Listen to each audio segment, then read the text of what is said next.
Good morning, class 9th.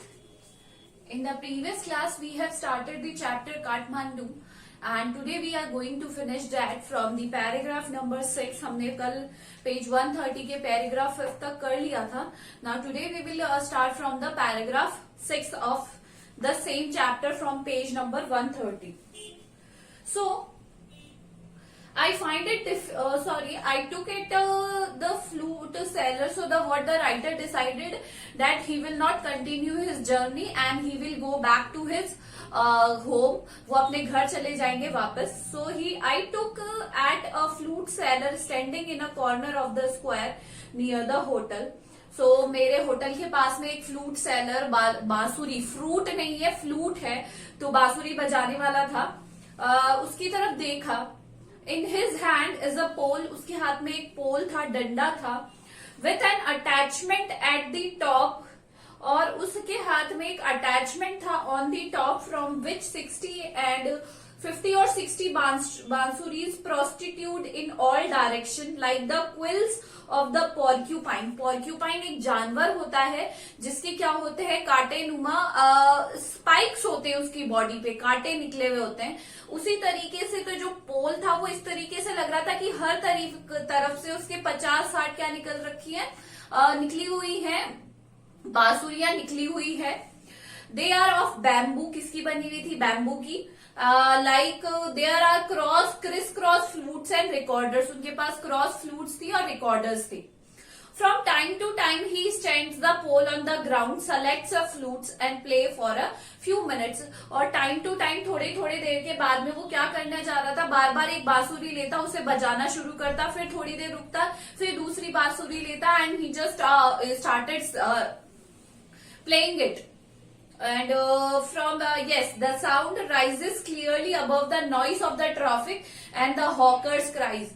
और जो आवाज थी वो वहां से लोगों की हॉकर्स की आवाज आ रही थी या जो ट्रैफिक की आवाज आ रही थी उससे भी कहीं ज्यादा तेज थी वो आवाज. He plays slowly, meditatively and without excessive display, thoughtfully. बहुत ही आराम से, बहुत ही सोच समझ के वो उस पर नोट प्ले कर रहा था.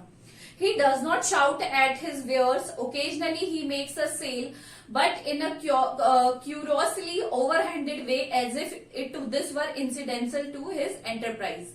Sometimes he break off playing to talk to the fruit seller. अब आसपास के और भी उसके साथ हॉकर्स थे, तो उनसे बात करने के लिए वो कभी कभी बीच में बंद भी कर देता था.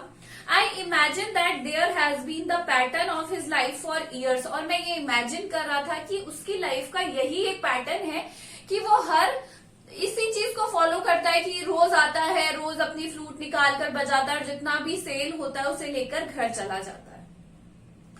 I find it difficult to tear myself away from the square.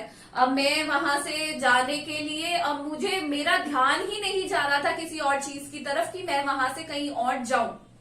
Flute music always does this to me. और बिकॉज क्योंकि जो फ्लूट की आवाज है, बांसुरी की आवाज है, वो हमेशा से मुझे अट्रैक्ट करती आई है.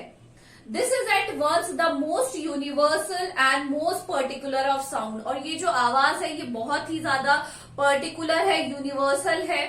There is no culture that does not have its flute, the reedni, the recorder, the Japanese chankuchi, the deep bansuri of Hindustani classical music. ये जो यहाँ पे नेम्स दिए गए हैं ये अलग अलग इंस्ट्रूमेंट बांसुरियों के नाम है जिनका एक अलग ही राग निकलता है जब भी उन्हें प्ले किया जाता है.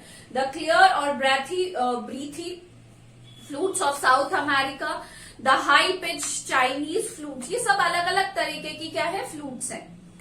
Each has its significance, fingering and compass. सबका कुछ ना कुछ अलग जो होल्स होते हैं आपने बांसुरी में देखा होगा, तो सबके कहीं पास में है, कहीं के दूर है, कहीं के किस तरीके से सिचुएटेड है, एंड कंपास.